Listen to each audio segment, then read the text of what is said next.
God's sakes. I don't need these. Thank you very much. I got one of these. Hey, thank you very, very much for inviting me back home to Dryden. I can't tell you how thrilled I am, how honored I am, how humbled I am to get to come back here where the real flying goes on and where the real flying is still going on. And boy, I'll tell you, that means more to me than anything. And I know you all understand that one.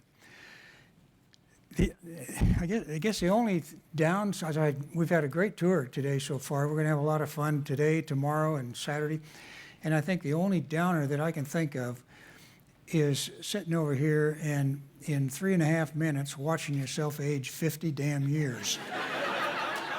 And that's not any fun. Now, some of you were in there too. I mean, you know what it means.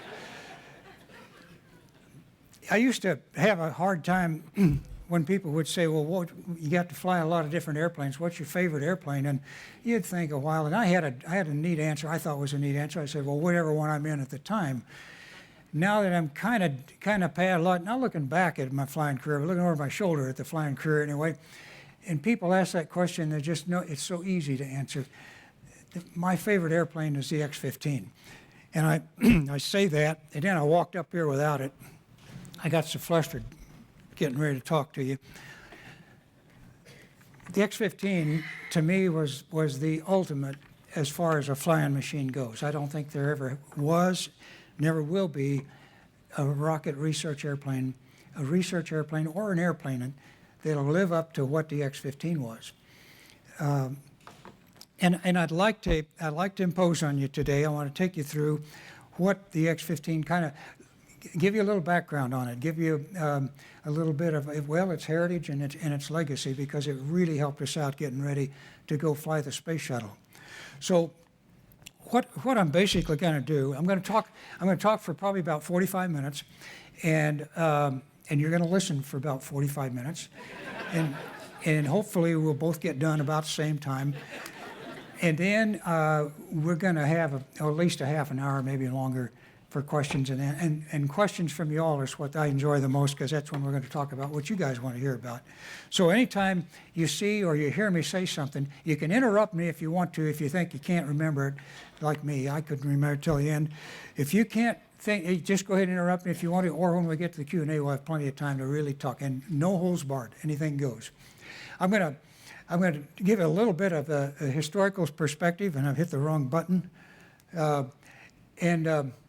describe the airplane, talk a little about the things that we learned on how to re-enter the atmosphere from exo-atmospheric or above the atmosphere or near space. Some of the things we learned in the heating flights, the high-speed aerothermodynamic heating flights, and then I've got a shuttle thing. I mean, I've got a PowerPoint slide on things that we learned that really applied directly to the Space Shuttle. I got a 13-minute film. Some of you may have seen it. Dr. Jim Young over at the Air Force History Office put it together. It was shown here, oh golly, when the NASA X-15 astronauts who had not received their astronaut wings, when the ceremony that their wings were presented, I know Neil and I were here, Milt was here, and it was just a great ceremony, but that film really impressed me because it's 13 minutes of good X-15 stuff that spreads over the whole program. I think you'll enjoy it a whole lot. Then we're going to have time for that question and answers when we get to the end. Okay, some of the background on the X-15, some of its legacy, I mean some of its history. Every airplane you fly, you learn, and lessons you learn from every airplane, you feed into every airplane that's going to get designed on downstream. So I've limited this cadre of things I'm going to talk about to the rocket research airplanes. They were kind of a unique bunch of airplanes, really, and they all happened started in the mid-50s and carried out into the 60s, and all of them that you see up here, all of them flew right out of here, flew right out of Dryden. Landed on the dry lake bed out here. So they're all part of your history too. These aren't all of them. These are just a few of the main ones. The X1s, actually there was shown the X1, the X1A, X-1B and E. There were actually, I think, 9 different X-1 airplanes built that were used for various experimentation and to gain knowledge of how to fly faster, how to control an airplane. But the main one that we all remember about, or most of us remember about, is the X-1 that Chuck Yeager first broke the sound barrier and first figured out, and the engineers and Jack Haley and Chuck figured out that the shock waves were forming on the thickest part of the wing. And behind that shock wave, the wing, any surface was relatively ineffective, and Chuck was not able to control pitch, and he felt that he wasn't able to control pitch very good, and that's because the shock wave was forming at the fat part of his horizontal stabilizer, and it had a little tiny elevator back there that we used on airplanes. You want the nose to come up, you pull back on the stick, the elevator goes up, and it pushes the tail down. Well, that elevator wasn't doing anything because it laid behind the shock wave. And they realized that if you're going to control an airplane going supersonic, you're going to have to be able to move more of the surface. They actually moved the entire tail surface with a trim tab, and they were able to at least get through the sound barrier and exceed and go faster than Mach 1. All the airplanes after that went faster than Mach 1 had a flying tail, a horizontal stabilizer that the whole thing moved. That was another thing. It was a top secret thing. When Chuck broke the speed record, that was really a top secret thing here, or even here at NASA, because they didn't want anybody else to know. They didn't want any of the bad guys to know how you go faster than the speed of sound, and that was a real deciding factor in the Korean War. The F-86s ate the MiGs alive, ate the MiG-15s alive, because MiG didn't have a flying tail, and so that was one of the reasons they did that. Now, we'll walk on through all these guys, all the X-1 airplanes, the X-2, the D-558 too, which was a very important airplane, another one in the stepping stones, and then on up to the X-15s, X-A and E. And to give you an idea of when all this stuff happened, you see here about 1945, 46 is when the X-1 started flying here. And then right after that, the D-558, the X-2 followed along after that. Let's see, I think X-1A falls in up here in this bar here. Then came the X-15 and the lifting bodies and all. The thing to remember, to look at this chart is, though, after we got the Space Shuttle flying, we really didn't do any new high-speed, high-altitude research flying for 20 years. I mean, we were dead in the water for about 20 years, and that's a shame. That should never have happened. That's kind of on the aircraft side of the house. Spacecraft side, Dinosaur, Mercury, Gemini, Apollo, Dinosaur and Mole, they never flew. That's what these are kind of gravestones, these black things here. These are programs that got started, but they never flew. And so there wasn't a lot of activity going on. Right now, we're just now starting into Spaceship One, of the commercial space vehicles. X-37 flew, and no telling how long they're going to fly out. I hope for a long time. But starting with the X-1, and let me just describe these airplanes a little bit to you. You'll get a little appreciation. 46 to 51 is about the time frame. Actually, it was when the X-1 flew. The X-1E, y'all flew it here right at Dryden on out to the end of 1958. So that X-1 series airplane flew for a long, long time, and we learned a lot, and we continued to maintain the rocket research proficiency. Guys out on the flight line loading propellants, guys flying the airplane, guys transferring propellant from one airplane to another. That proficiency was kept alive by y'all flying the X-1E. The X-1 had 6,000 pounds of thrust. It was designed to go Mach 1. It really didn't have an altitude design per se goal for the airplane. The idea back then was to build airplanes that would go faster than the bad guys.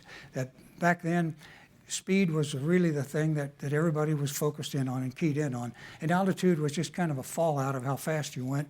If you're going faster, you probably had to go a little higher to get to less dense air, more rare air. So altitude wasn't a real key objective.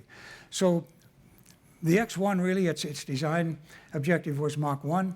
It got up to about 70, almost 72,000 feet. Chuck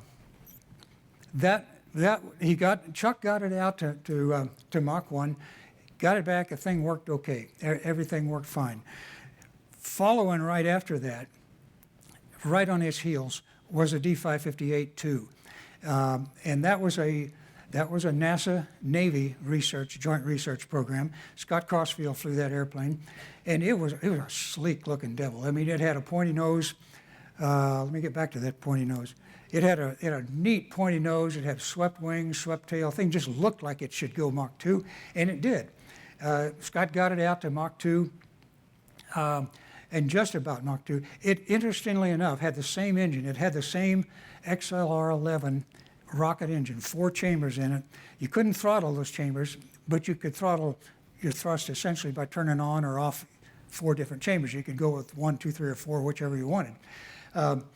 It had the same engine. It was a Navy program. The Navy gave it a designation, so instead of XLR-11, this is what they called it, the LR-8 RM6. But it had 6,000 pounds thrust, same engine, more fuel, it could burn longer, and it got out to Mach 2, just over Mach 2, and it got up to about 83,000. Again, that was kind of a sideline. Nobody really paid much attention to the altitude because nobody was really worried about altitude yet. It was go fast. They wanted to go faster. The next air, as soon as the X-2, as soon as Crossfield landed almost, Yeager and the Air Force were back in the loop again, trying to get a variant, and they already had a design of the X-1, a modified X-1, that they increased the length of the fuselage, put more propellant in there, and fixed the tail so they could fly supersonic. And Chuck was able, and the idea was to get out, well, we went Mach 1, Crossfield got to Mach 2, we're going to go out to Mach 2.5, we're going to make 2.5. And it was a horse race. I mean, you could just see these guys going one after the other back then. And it had the same engine, 6,000 pound thrust engine. Chuck got out to, in his build-up program, he got out to 2.44 Mach, almost to 2.5. And he was heading out over Lumen Ridge out in that direction. And he was going to bank and turn back to the field to land on the lake bed. Well, when he turned, the outboard aileron went down to lift the wing, but it caused more drag. The inboard aileron, it went up, it decreased the drag. So more drag out here, less drag here. When he banked to turn back, it yawed the airplane out like that. And there wasn't enough directional control. The tail wasn't effective enough because it was laying behind the shock waves, and it lost directional control and started tumbling. He started tumbling about 90,000 feet, but fortunately he was able to recover it at about 15,000 feet and glide back on in and land on the runway. So they almost lost the airplane. Didn't quite make it to 2.5, didn't quite work. But the next airplane was the X-2. Now it had a bigger engine. It had a 15,000 pound thrust engine, and it really was a goer. I mean, it was designed to go Mach 3. That was the design goal. And they got it out to 2.87. Mel App flew it to 287. He was at about 126,000 feet. But again, that was not really the objective, the altitude, it was the speed. He got it out to 2.87. Same thing. He started to turn back to the field, and exactly the same thing got to him. The adverse yaw, the outboard aileron drug the wing around, yawed the airplane around. There wasn't enough directional control, even though it had a bigger tail, still not enough to keep the airplane pointed in the direction of flight. It went out of control, it broke up, and we lost the airplane and Mel. Well, the next airplane in the series of X airplanes to come along was going to be then the X-15. And it was, it had an engine in it that you could do just anything you were man enough to try and do. It had a 60,000 pound, a little airplane with a really big engine, and it could really go. It had the LR-99. Now, when the airplane first got here to Edwards, first got here to Dryden, the LR-99 engine wasn't quite ready to go. So they took 2 of the old X-1 engines, the XLR-11 engines, and they mounted them over-under, like an over-under shotgun. And it had 8, so it had 8 chambers. So you could vary, you had 8 switches over here, and I'm going to point that out in the movie too. Scott, on the first flight, you see him cranking, throwing switches instead of moving a throttle like we had. But we had the LR-99 engine. The design goal of the X-15 was Mach 6. We actually got it up to, Pete and I got it up to 6.7.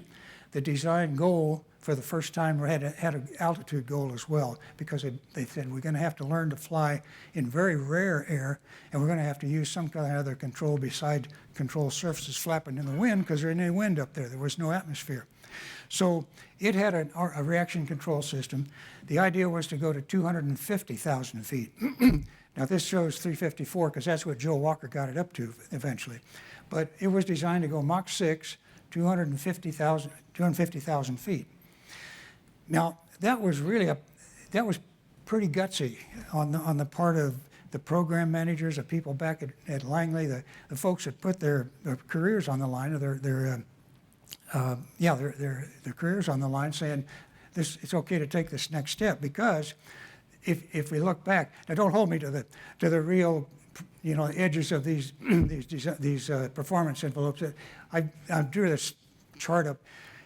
How do you use ellipses to draw things when you want to do, I didn't know how to do it any more accurate than this. So this kind of shows you, though. The X-1 was designed to go Mach 1, and it got to Mach 1. It got just over Mach 1. It got up to about 70,000 feet while it was doing. D-558 got to Mach 2, and at about 80,000 feet. No, about 90,000 feet. The X-1A, Chuck got the X-1A, didn't quite get it out to Mach 2.5. It got it pretty close, and up to just over 100,000 feet.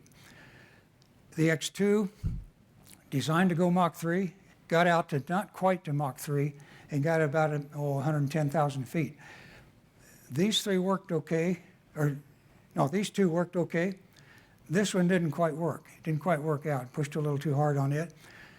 The X-2 didn't work out. Pushed too hard on it, lost the plane and pilot on it. So these guys, back in the 50s, they said, okay, well, what's going to be our next step? I know they didn't think that they really went through this logically, but it's you kind of wonder if maybe the thought pattern was, this one worked, it didn't quite work, it didn't really work at all. So next step, let's go on out to Mach 6 and up to 250. And I'm showing this out past Mach 6 because Pete got out to 6.7. Joe Walker I don't know where that one came from. That got tilted somehow. That should go to about 350, 360,000 feet. So that was really a pretty gutsy move on those guys' part, particularly when you realize that this was 1950s technology that the folks were using. The information they had was 1950s, pre-1950s. And the tools that they had to work with, they didn't have calculators, they didn't have CFM, and they didn't have computer flow dynamics and all that stuff. They had slide rules. I'll bet you about a third or fourth of this crowd knows what a slide rule is, or have used a slide rule. And they had that instead of calculators and computers and stuff. The calculators, the old Frieden calculators, punch card computers, telemetry was really, really limited back then. There just hardly any data that you could get back down to the ground real time, the capability of. Early inertial systems, instead of laser gyros, they were the old spinning mass gyros, and they precessed quite a bit whenever you'd accelerate. The gyros would precess, and so the information was really not all that reliable. And the X-15 had some really good acceleration. Bill Denny, he said correctly that the X-15 was an airplane of accelerations. You're always accelerating or decelerating or always changing speed. And so information that you had on board was even a little shaky. So it was a gigantic step to go on to the X-15. Looking at the airplane kind of from the nose back, the nose had a ball out front that measured your angle of attack, and there was a big hole in the center of the ball. It measured free stream air pressure, told you what the dynamic pressure was or what your indicated airspeed was. And then there were 4 little holes, 90 degrees, 45 degrees up from that ball, and each one 90 degrees around, and 90 degrees around. And when you were coming back in, for example, up there on the nose, if you're falling into the atmosphere, the free airstream would be coming up like this. The bottom little hole would sense more pressure than the top one. That would go back into the sensor, and it would say, the hydraulics would drive that ball down to where those 2 holes read the same pressure. And that gave you your angle of attack. Same thing with the side slip angle. So it was a very simple, very basic system, but boy, was it valuable and very, very useful. The cockpit was really small, was cramped. I was 6 feet tall, 6'1" actually then, and Scott Crossfield, I think he was 5'9", 5'8" or 5'9", and Scott designed the cockpit of that, and it was beautifully designed. It was really a well-designed cockpit. Things were right where you thought they ought to be. You'd intuitively reach for the right thing, and he just did a great job. The only trouble was he was, damn it, 5'9", and you couldn't. It had no seat adjustment. There was no such thing as a seat adjustment. There no rudder pedal adjustment. In fact, Pete Knight, Pete was that tall, and Pete could not reach the rudder pedals. And so they put you guys put blocks of wood, 2x4 blocks of wood. Remember that? Put blocks of wood, and I don't know whether you duct tape or what, but so Pete could reach the rudder pedals to fly it. And on one flight, Pete was supposed to shut down fortunately he was going almost to burnout, but he was going to shut down at a velocity. And and the accelerations were up to 4 Gs, and he was doing other stuff. And he reached up to shut down the throttle, and he couldn't reach far enough on the throttle. So you all had to put a little extension on the throttle to come back for Pete, so he could reach the throttle at shutdown. So those were the kind of things that were done back in the 50s and 60s, I mean. Behind the cockpit, there was a little instrumentation bay. We'll talk about that. Doors would open up and expose cameras and stuff, ultraviolet, infrared cameras. Most of the airplane was propellant tank, anhydrous ammonia and liquid oxygen. And that was cryogenic fuel. It was very, very cold. And you see on the airplane, frost form on the airplane when it comes back into land a lot of times. So a lot of times at launch, you'll see frost on a big portion of the airplane. And that was from the cryogenic fuel, picking up the condensed air on the outside and freezing. The biggest aerodynamic breakthrough, I think, was the directional stability. The tail had a vertical wedge fin. Knife edge on the front, but the back end was flat, like an old John boat, flat boat.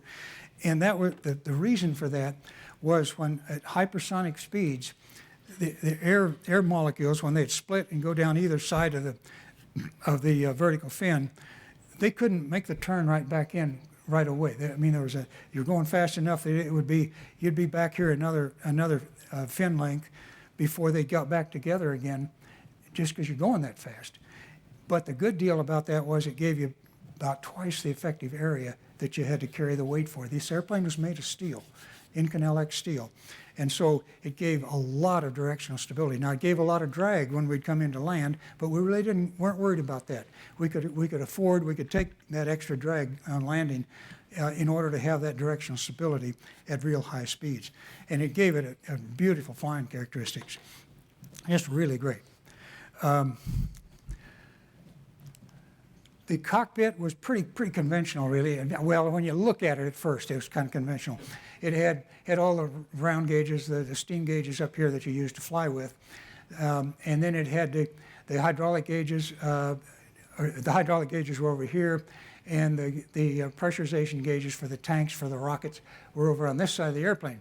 Now we had a conventional stick, just like fighters did then. If you fly it with a center stick, but the designers knew, and Scott knew, that under those accelerations, 4 Gs, when you shut the engine down or when it shut down, you go from plus 4 Gs to minus 1 G because of the drag.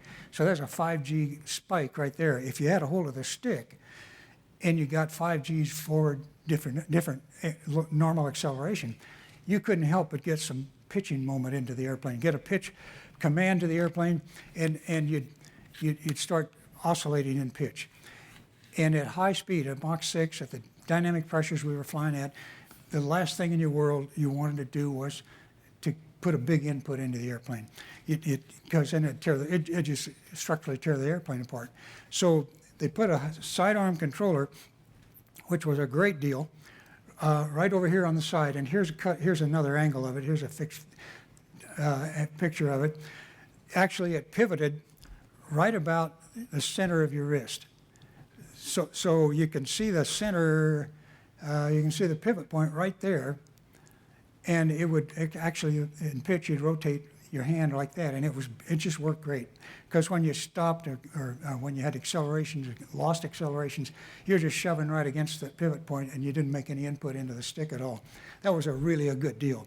Because at that time, when you're going that fast and the dynamic pressure's that high, and you make any kind of an input, as I say, you just overstress the airplane.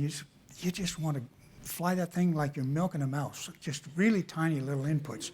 And on the other side of the cockpit, on the other side of the cockpit there was another control handle that sits right there.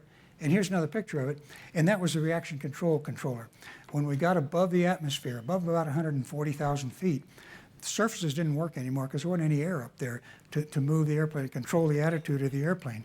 So if you wanted to pitch the airplane, you had little jets up on the nose, little tiny jets that would fire down, the jet fire down and push the nose up, or fire up and push the nose down, left and right, and we had them out on the wing as well. And that's how you would control the attitude of the airplane as you went over the top on the altitude missions. That controller was a very simple thing. You just lift up, lift down, and all you're doing was open ports for hydrogen peroxide. Peroxide would go out to a little silver catalyst bed, go to the catalyst bed and turn into steam, and there was your push to control the airplane. The throttle was right here. Speed brakes were right here. Here's the gear handle, and I'll talk about that gear handle a little bit too. It was just a T handle that came out with a cable that went around over a pulley down to some bell cranks and up to some latches that held the gear up. It was a very simple airplane, simply designed so nothing would go wrong, we thought. And that's what really made it a great airplane. It was such a simple, well-made, tough airplane, and yet was flying such a great performance envelope. Can't think of anything else. I will point out, well, yeah, in any airplane, when you get into you get your intensity on flying correct and flying very, very small errors and stuff, you want your scan pattern to be very small. And so with the flight instruments we're bunched around here, and your really critical flight instruments were this bunch right here. And taking a close look at those, the G's, that was a straightforward readout, no computer, didn't take anything to give you what G's were.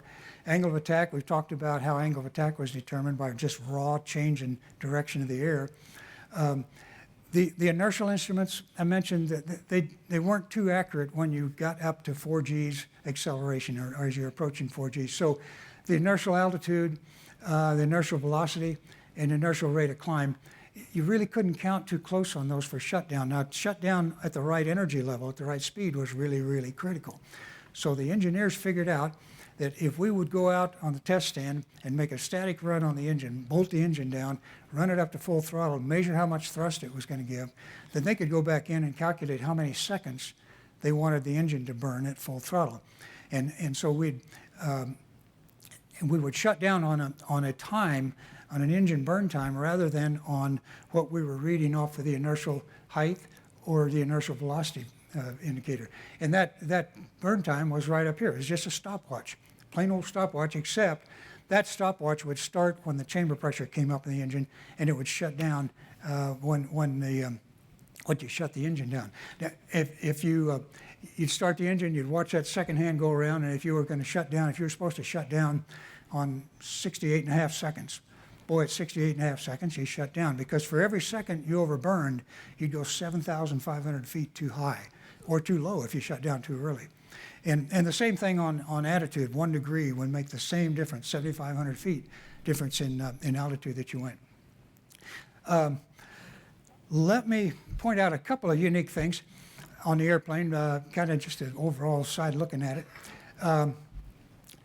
It was 50 feet long from nose to tail. That is nothing that you got to remember, except for the fact that's 50 feet of Inconel X steel. The skin was all steel. It got thinner toward the back, but thicker and thicker up the front. The reason is steel expands. When you heat it up, any metal expands. And the X-15 at about Mach 5.5 or so actually grew in length about 3.5 inches. So the airplane really stretched out 3.5 inches while you were flying it. The SR-71 does the same thing, not quite as much because it didn't go as fast. But in order to accommodate for that, along the sides of the fuselage, they cut little slots, kind of like you see in bridges sometimes, like the overpasses down in LA. You see the heat joints or the thermal joints were in the wintertime, everything shrunk down, and so there's a lot of gap opening. In the summertime, the bridge is expanded and they're pushed together. And sure enough, that's what would happen on the X-15. You could afford to have these cuts back here on the airplane where the boundary layer was already turbulent. But up around the cockpit, you really couldn't do that because the free stream air would dig into those slots and peel the skin back. And you really didn't want to lose the skin when you're flying that fast, especially when it's that hot. And it would get hot. I mean, it would get 1,000, 1,100 degrees on that steel up there, to the point where I swore it'd glow like a raspberry, almost like a cherry red, because you could look right down and see it. And the other bad thing was that because there were no expansion joints up here in the cockpit area, that steel would just would try to expand and would find an oil can like you've seen an oil can. You set it out on the driveway in the sun. It did the same thing, and that was a spooky thing to have happen when you just really tensed up and got a hold of that mouse and not wanting to let go. And the landing gear was pretty conventional. I talked a little bit about the tail, and that was a very important thing. The landing gear was different on the X-15. It did not have conventional wheels for a main gear. It did for a nose gear. The nose gear had rubber tires, but it did not have nose wheel steering. It was just a free caster wheel. The tail had skids. They were made out of steel as well, and they just fold up flat against the fuselage.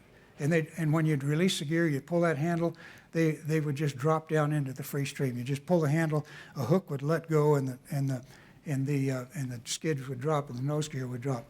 Very simple thing. They built it like that to give, well, first so they wouldn't have to put tires back here and protect the tires against the heat, but also to give it the most directional stability on the runway. If you got your drag all the way back at the tail end of the airplane, then it's easy. The nose isn't going to go very far. If you put the drag up closer here and close to the nose or close to the center of gravity, then you're going to get a lot of veering off, and it's going to want to go where it wants to. So even though we were landing on the lake bed and really weren't constrained laterally, that was the reason they figured they'd get away with it. And you actually could control the direction a little bit. You land at about 190 knots or so, and if the airplane started to veer off, for example, veer off to this direction here, if you put an aileron in, that would make it want to try and bank this way, and the slab would bank down, and aerodynamically it would lift up on this side of the airplane. This side would push down and cause more drag on this skid, less drag over here, and you actually could control a little bit of where you were heading out there on the lake bed, down to about 100 knots. After 100 knots, it was going to go where it wanted to go and it wouldn't make any difference. The bad part about that was when you touch down, and you'll see this in the movie, the nose would just slam down. Every time we'd land, the nose would slam down, and that was something that no pilot likes to have an airplane hit hard, any part of the airplane hit hard when you land, especially when you know all your friends are watching. So you come in, you can make a beautiful grease landing, just trickle those skids on, hear them rattle back there, but you knew what was coming. There wasn't anything you could do. You come all the way back on the stick, but that nose didn't do a bit of good because the nose was going to fall through. And the reason was it on a conventional airplane where you've got the landing gear back here and the center of gravity of the airplane forward. You touch down, you're starting to lose lift, the nose starts to come down, so you come back on the stick and you push down on the tail, and it's kind of like a teeter-totter. You can control how fast the nose comes down. Well, the X-15 didn't work that way.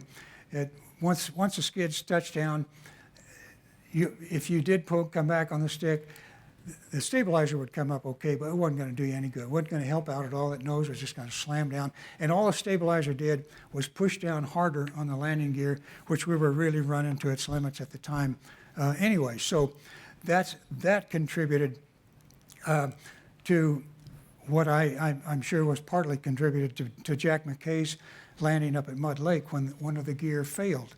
He touched down, wasn't able to get rid of all the propellant. The flaps didn't work, so he was coming in faster. He was trying to hold it off. The nose came down even harder with fuel in, but when it touched down, and I'll show you in the film, in fact, I'm going to take this little guy and I'll circle around this stabilizer you'll see one of the stabilizers, as soon as the nose touches, it flops up all the way. Just a natural reaction.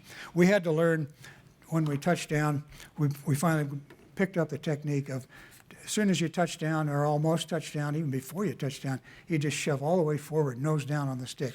Very awkward thing for a pilot to do when he lands. But you weren't going to make any difference on how hard the nose hit. It just, then it would unload the back end and unload the landing gear. And we were able to finish the program up. We flew two different basic types of profiles. Now, we flew profiles all the way in between these two, but basically there were two different types of profiles. One was a speed or heating profile where we would launch off the B-52, get the engine lit, rotate, climb up at about a 30-degree climb attitude, and then push over in order to match the profile that the engineers wanted for the flight data on that particular day, whether it was a dynamic pressure or a heating condition or a Mach condition to get angular shock waves at a different angle, or whether it was to set up and then throttle back at a given Mach number and maneuver back and forth to get different angles of attack, shock waves coming off at different angles of attack. Those flights, those flights normally only lasted about nine minutes or so because you're down in thick, dense air. You're burning up fuel in a hurry, and you weren't picking up all that much more speed, and you had a lot of drag on the airplane because you had a lot of dynamic pressure. So we'd pull up, level off about 110,000, burn out, and then start setting up the energy to come over the field, energy management to come over the field and land in a 360 overhead. The other profile was the altitude profile, and I'll get back to that one in just a minute. On the heating flights, there were a number of good things that we learned. The plasma, or the hot air, any little crack it could find, it was going to get in through there and go back as far as it could. And we actually got some dimpling, never had any catastrophic problems, but we actually got some dimpling on the wings right behind the bar, the steel bar that was in fact the leading edge. Had some windshield shattering. When the airplane would heat up, the steel, the Inconel X steel would heat at a certain expansion rate. Glass it would heat up, wouldn't expand hardly at all. So you got this heating and the stress corners on the glass at the corners, and the glass would crack. We had several flights where it would crack, and then sometimes where it would just totally shatter like this, completely. We couldn't see out. Well, the window, you actually sat right up next to the window, so you had a pretty good field of view, even though the window was small. But you had to see out to land. And so if the right windshield, like in this case, got shattered, you would set up a left-hand turn pattern to come in and land. If it was the other window, you'd set up a right-hand turn. And you can't believe how I would sit there and just wish that I'd get a flight where both sides would shatter, like this here, so you couldn't see out. Because you could get calls from the ground saying, come left a little, come right a little, and get you over the field. And then you'd blow the canopy. The idea was you blow the canopy off and you get to go ahead and land the airplane. And can you imagine landing a Mach 6 airplane, an open cockpit, landing with an open? Well, we had that real sexy spacesuit, the silver suit, with a full pressure helmet and an oxygen to breathe inside. You could take the wind blast, and to come in without a cockpit. I just would dream of this, bold biplane with open cockpit and a scarf. I even had a silk scarf. In fact, I've still got it. Jenny's still got it. I bought a silk scarf, and I would stuff it in my pocket, just hoping if that flight I'd get both windshields to shatter and I could dump the field. Never happened. One thing, though, I mentioned that the airplane would stretch 3.5 inches. Well, when the airplane was modified, the number 2 airplane modified to go Mach 8, they extended the length of the fuselage. Now, remember the T-handle, that old simple T-handle, gear handle that you'd pull and the cable would come out a little ways? It would come out maybe about 3 inches because there was a spring back there that would hold it up snug against the cockpit. I never appreciated what that really meant. But the airplane would stretch, but that steel cable that went back to the landing gear in the back, to the simple hook that let the gear come down, It lived inside this chine that went along the side here, and that was right next to the cold liquid oxygen and liquid nitrogen tank. So the cable kept cold, and the airplane got hot, stretched, and it would stretch. The cable didn't stretch, so when the airplane stretched, it would just ease that hook open, and finally opened up enough. And Bob Rushworth, in fact, had all three of these incidents where the nose gear came out on him one time. Nobody could really figure out what happened. They figured, well, it wasn't rigged right.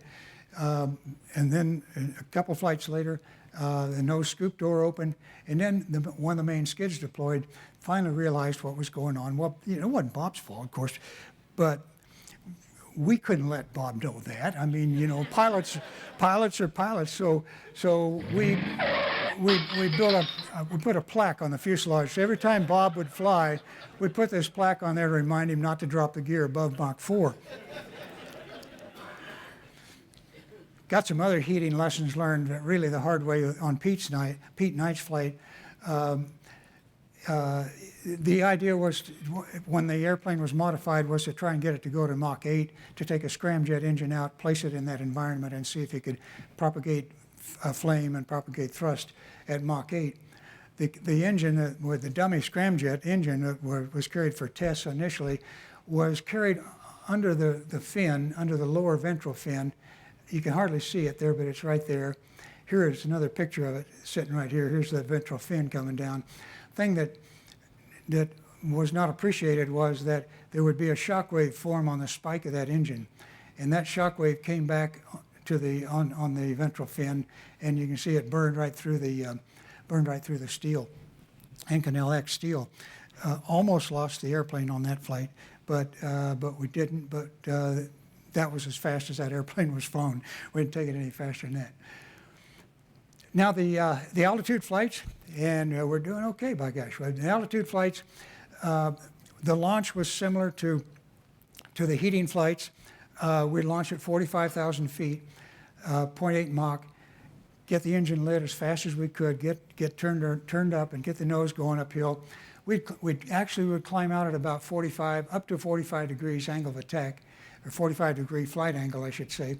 And at about 140 to 150,000 feet, we would either shut the engine down in order to control how high up we flew ballistically. Once you shut down, you're above the atmosphere, and there's nothing you can do to change the flight path or how high you're going. You're along for the ride then. You're just ballistic, like tossing a baseball up on an arc. And so it was very critical to shut down right on speed. So at 140 to 150,000 feet, we'd shut down and start the coast, start the ballistic flight overhead. Now, there's hardly any atmospheric pressure at all up in this region of flight for this whole region of flight. So that's when some of those high altitude experiments were performed with this little payload bay right behind the cockpit. We would open those payload bay doors up, expose whatever the experiment was, whether it was a star tracker, whether we were trying to track a launch out of Vandenberg, or whether it was to take signatures, infrared, ultraviolet signature of the horizon, in which case the cameras were pointing straight up, so we would maneuver the airplane over and sweep, rock the airplane as we're going over the top to sweep the scan through the horizon and get a good crisp signature of what the horizon is like. This was used in the Apollo and also some of the ICBM guidance systems, as a matter of fact. And not only rocket back and forth, but sometimes in order to get different sun angles, actually yaw the airplane off to get a different sun angle, and then maneuver over and fly and get the signature going over the top. Not a big deal, again, because we were above the atmosphere and it didn't make much difference, except on Mike Adams' flight, and we'll talk about that in a little bit. But we learned the technique of how to re-enter. Once you started back in, and when you got down to maybe 250 or so thousand feet, and you knew the atmosphere was going to get dense enough to make a difference aerodynamically, you made sure you had no yaw at all in the airplane. The nose being perfectly aligned with your flight path was absolutely critical because of this fin down here. If you were not aligned, if you were not perfectly aligned, and you were coming in with a little yaw or side slip, the free stream would get under here, the dynamic pressure would get under here, and it would actually start a roll, and it would couple with yaw, and you get a roll-yaw coupling maneuver going, and after about 3 cycles, it was gone. It was out of control. If you flew it on the simulator, and we later verified, unfortunately, that you just could not recover from that. So it's very critical to keep it lined up. And as far as pitch goes, when you started coming down, you would put the nose down about 20 degrees, nose down below the horizon. Didn't have any air yet, so you're coming over somewhere in this profile in here. Put the nose down 20 degrees down, and that's so the relative air, when it does come up, you've got about a 26-degree angle of attack. That was what the ideal angle of attack was for entry. 26-degree angle of attack, hold that till you picked up 5 Gs. At 5 Gs, you drop off 26 degrees, hold 5 Gs until you just about leveled out. Didn't want to completely level out, because then you'd bounce back up. And Neil found out that wasn't a good deal. He ended up over Burbank on one flight. So skipped over the field and couldn't get it turned back, and finally got it turned back and landed south to north on the lake bed. But he got it back, and then set up the landing and actually manage your energy. Look out the window. Start looking out the window, and manage your energy coming into the field, just like we did on all the flights. All the flights would end up with a terminal area energy management with eyeballs out the window. Well, here we just went through this. You'd hold the 20-degree down, nose down pitch. Make sure you had 0 side slip. Hold the pitch attitude till angle of attack till 5 Gs. 5 Gs till your sink rate was what you wanted, and then hold a dynamic pressure. Play the speed brakes as you needed to in order to land on the runway. I won't go through all these things. They're pretty standard. We developed. All these things were developed during the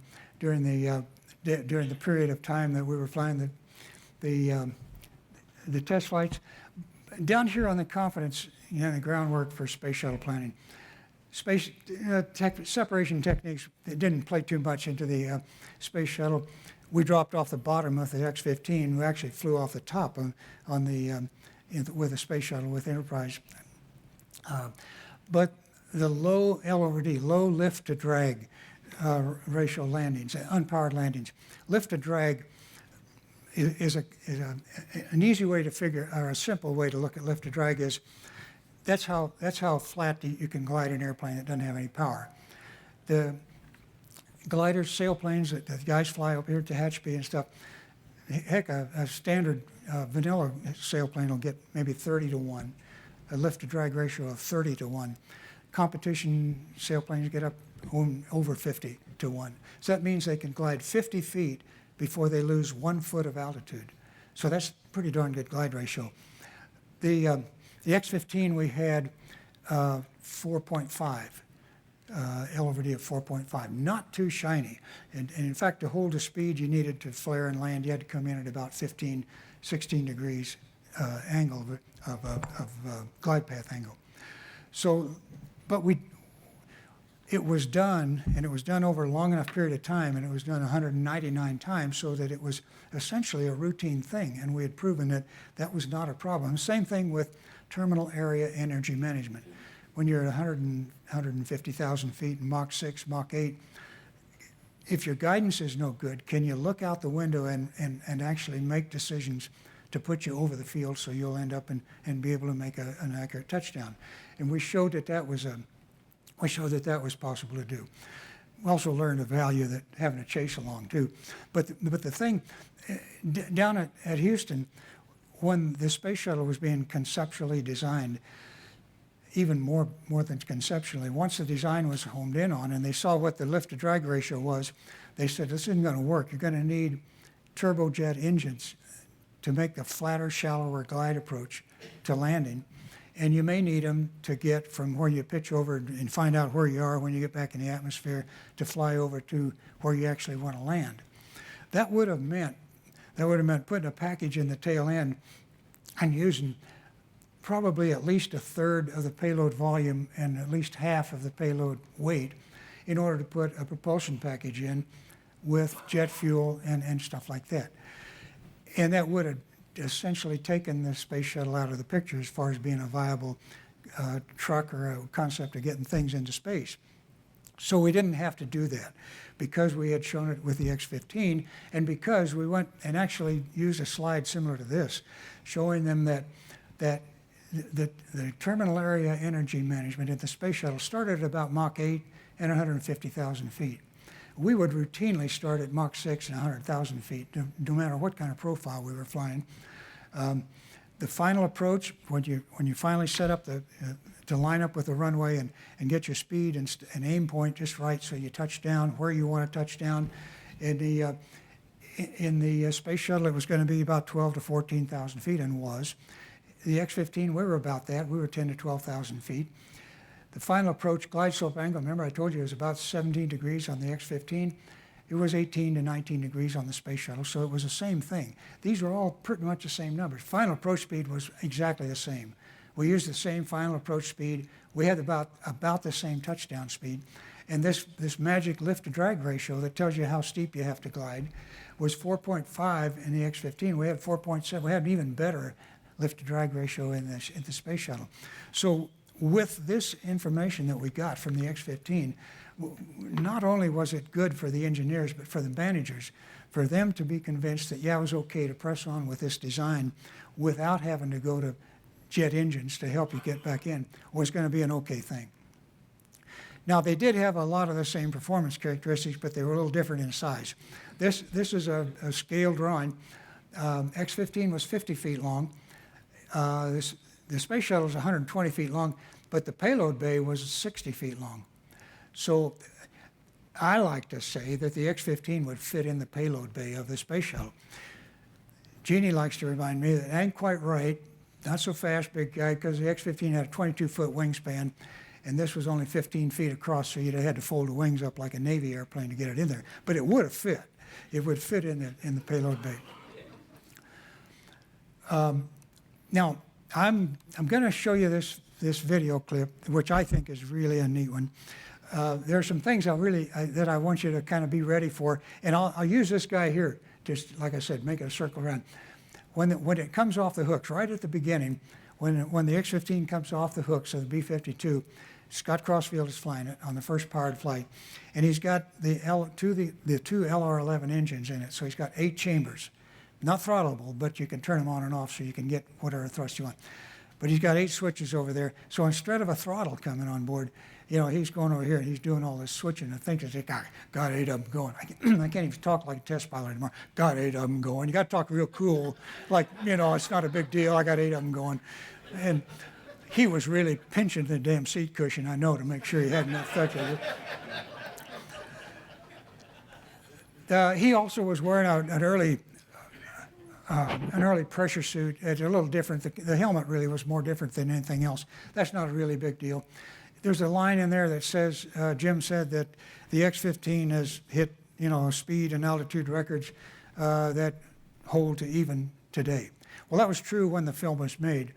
Spaceship One has since exceeded our altitude with the X-15. Not by a lot, but it did exceed it. So that's something. Watch for this nose wheel slap down. The thing I told you about, thinking no pilot likes his friends to see happen on a landing.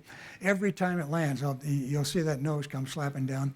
And then on the Mud Lake landing, it'll talk about Jack McKay had an engine partial failure, was unable to get rid of all his fuel, and it starts talking about Mud Lake. Watch real close, because on the landing, you're going to be looking at a film from a camera that these were called bug-eye cameras, right on the back of the cockpit, and they would look down the back of the airplane to look at control surfaces, to see what they were doing as we would get up above the atmosphere. You'll see from this camera on this side, you're going to be looking right down here, and as soon as he touches down, you're going to see this slab go way up like that, and that's what shoves down, and then watch what happens after that. Jack does a slow roll, except it's on the lake bed. There's a scene in here where it talks about coming back from space. It's not real time; it's going faster than normal time. But one of the airplanes had wingtip pods on with experiments out there. Sometimes a camera, sometimes a sampling device for high altitude or micrometeorite dust to collect micrometeorite dust. But this flight had a camera on. That camera is looking from the wingtip right up along this side of the fuselage. So you're going to see this part of the fuselage through an entry, actually coming out from an entry from space, setting up the pattern all the way down to landing. It'll happen a lot faster than it normally did.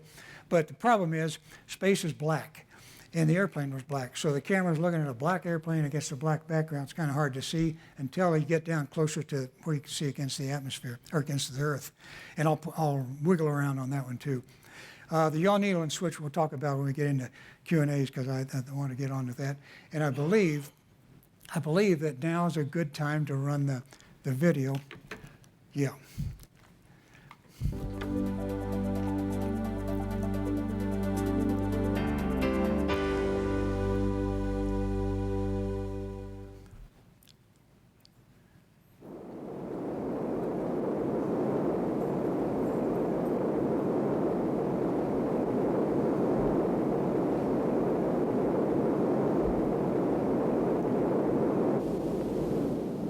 Got 8 of them going. Roger. Isn't that cool? Got 8 of them Heading uphill going. at 33,000 feet. Roger. Looks good across the board. And I'm on number 1 and climbing for 35. Roger. Direction looks good, Scotty. Right on, you look real good. Okay, fine. One up on 50. Level. Roger. On September 17, 1959, one of the major stories in all of aerospace history got underway in the skies over Edwards Air Force Base as test pilot Scott Crossfield completed the first powered flight of the North American X-15. No other aircraft before or since has come close to approaching the truly awesome performance of this airplane. Under a joint NASA, Air Force, and Navy program, it was designed to explore the unknowns of hypersonic and exoatmospheric flight, controlled flight at speeds in excess of Mach 5 and to altitudes in excess of 250,000 feet.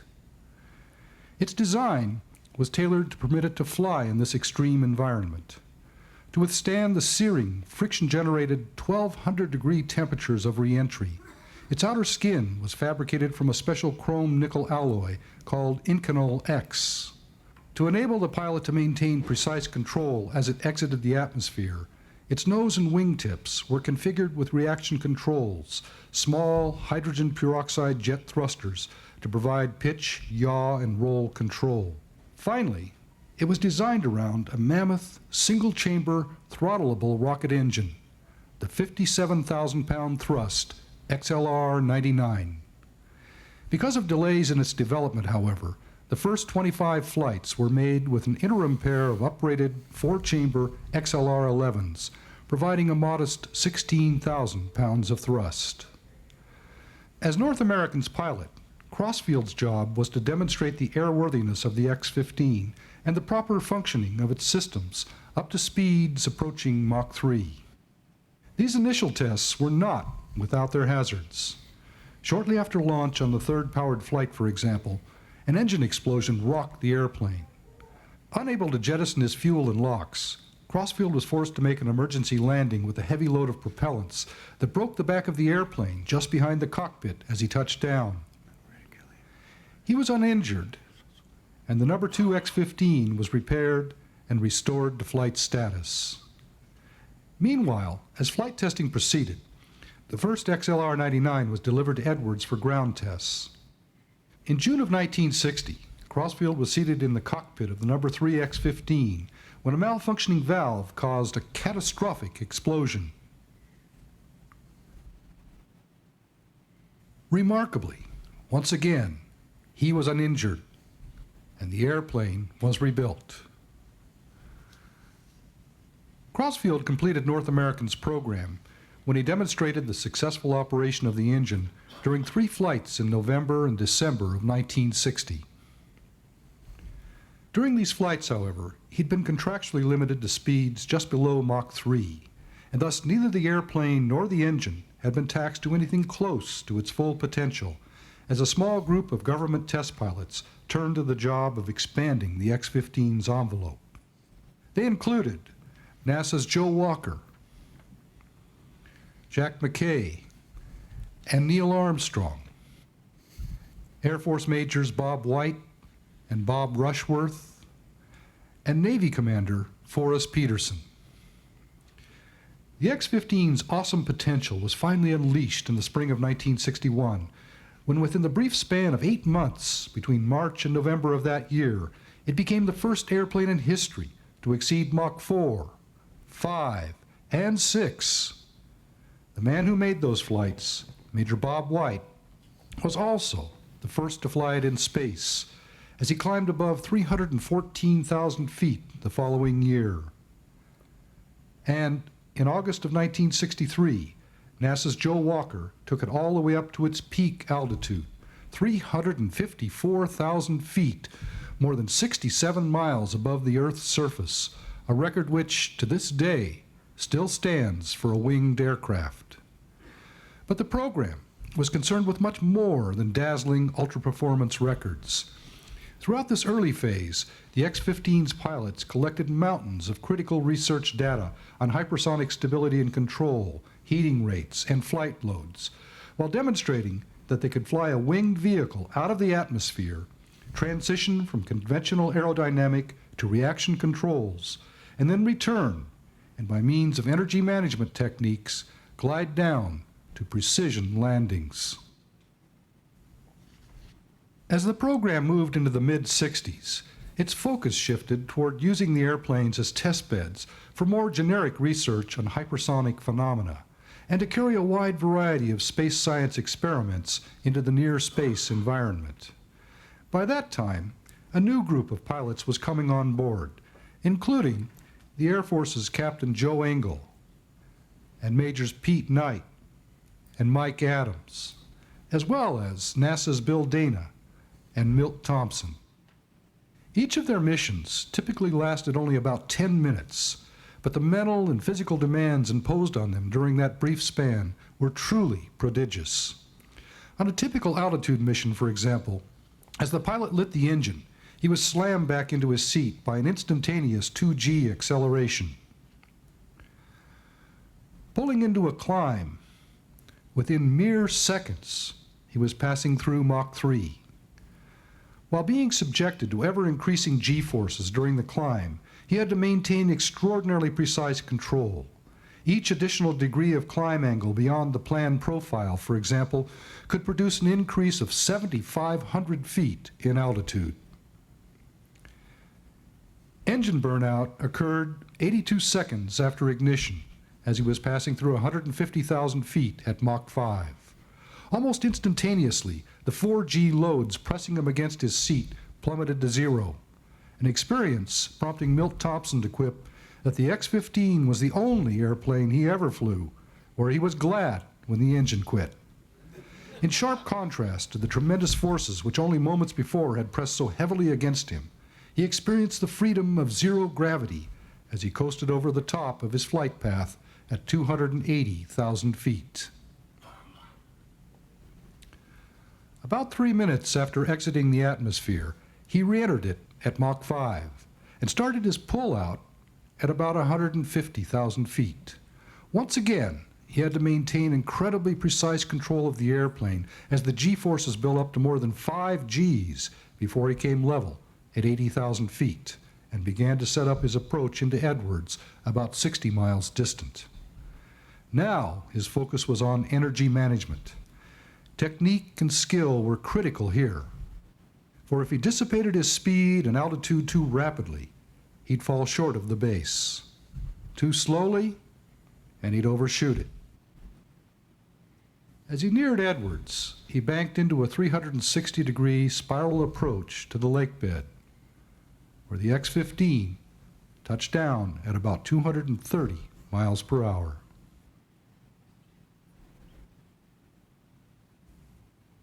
Not all missions went so smoothly. In November of 1962, Jack McKay lost power shortly after launch in the No. 2 aircraft and was forced to attempt a high-speed emergency landing at nearly 300 miles per hour on Mud Lake in Nevada. At touchdown, the left landing skid collapsed and the craft tumbled violently across the lake bed. Though seriously injured, McKay recovered to fly again. And while the twisted mass of the airplane appeared to be a total loss, it was rebuilt as the X-15A2. Configured with a pair of jettisonable external propellant tanks that would nearly double the engine's burn time and thereby enable it to reach for higher speeds, it was also covered with a thermal protection coating to enable it to withstand the 2,000-degree temperatures predicted at those speeds. On October 3, 1967, Major Pete Knight launched from the B-52, lit his engine, and began to climb. Consuming its propellants at a rate of 12,000 pounds per minute, the big engine drained the external tanks in just 67 seconds. And accelerating upward through 70,000 feet at Mach 2, Knight felt a sharp bump as they were jettisoned. Coming level at about 100,000 feet, he flew a perfect profile to a speed of Mach 6.7, 4,520 miles per hour. Flying at a speed more than twice that of a .50 caliber bullet, he was unaware of the ordeal endured by his craft. The thermal protection coating had failed as temperatures exceeded 3,000 degrees, and a dummy ramjet attached to the ventral tail had literally burned off, leaving a hole through which torch-like air was channeled into the X-15's tail section, where it burned out pressurization lines and electrical wiring that prevented him from jettisoning his propellants and lowering his landing flaps. By dint of exceptional piloting skill, he managed to bring the stricken airplane in for a safe landing.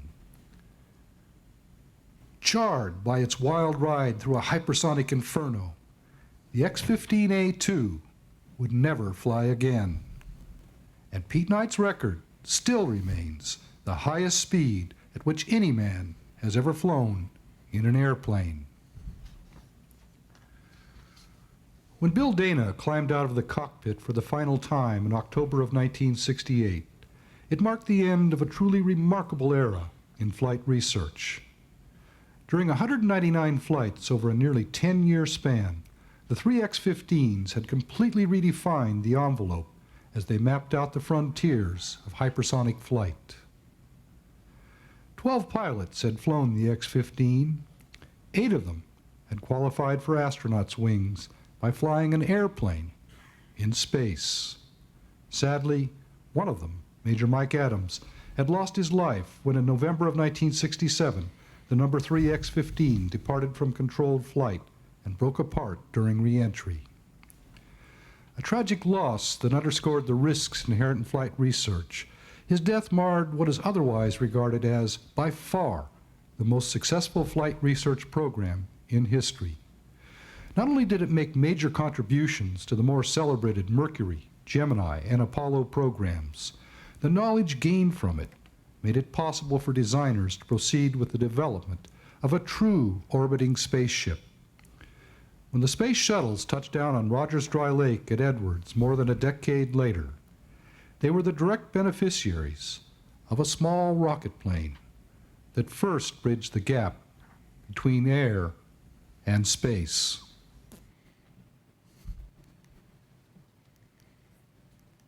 That's some film. That's it. Thank you.